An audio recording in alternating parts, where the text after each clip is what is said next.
Hi, it's Erin Pavlina, and I'm here with Kevin. Hi, Erin. Hi. Kevin, what question do we have today? Well, Bill asks if marriage exists on the other side. He wants to know, when I cross over, won't all my spouses from every lifetime be there? And who will I choose to hang out with? That's a very good question and something that people ask me a lot during their readings. Here on Earth, marriage is a very human construct. And I don't want to disappoint people, but there's no marriage on the other side. There's connection, there's love, there's soul groups and soul families, but no marriage. You are not bound to somebody just because you married them here. So what's going to actually happen is when you cross over, you will be greeted by all of your loved ones that you've had through this life, your previous lives, and members of your soul group. And you will be happy to see them all. I get the feeling maybe Bill has an ex-wife or two, and some of them maybe he feels like he doesn't want to see again. Does loved ones include ones that you stopped loving in life, or?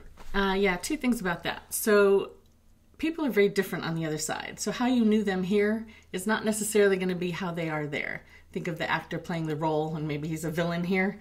On the other side, he's just the actor. He's having a great time. So you will probably be somewhat surprised to notice that you feel differently about a person on the other side than you felt about them here. But at the same time, you absolutely do not have to commune with anybody on the other side that you don't want to. That's completely 100% your choice. Also, when you get to the other side, we're more in a state of oneness. We're more like drops in the ocean that have come together. So when the rain falls, everyone's a droplet. And then when it goes back to the ocean, everyone's together. So you're going to be in communion with basically every soul that has been created, but there will be some that you find more familiar because they're part of your soul group or your soul family, and you've had incarnations with them, and those will be the ones that you gravitate towards. So is there anything about that suggests we're much more alike in our true nature, and when we come here, we choose small pieces, little smaller facets of who we truly are come out, or something like that?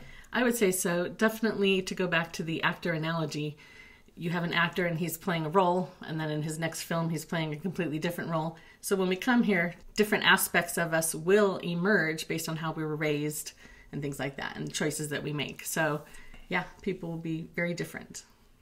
Is there such a thing as personality on the other side? Yeah. Yes, there is personality definitely on the other side, but it's not necessarily going to be what you're expecting it to be, because a person or soul has lived so many lifetimes. They're going to be more their higher self. So whatever their higher self's personality is, and that can evolve over time, that's what you're going to be greeted by. So some of these people we plain old might not recognize, huh? Some of the people that you know in your life right now, you won't recognize you will recognize them on the other side, but it won't be the same. They won't be the same way they were here. And that will be surprising and super fun.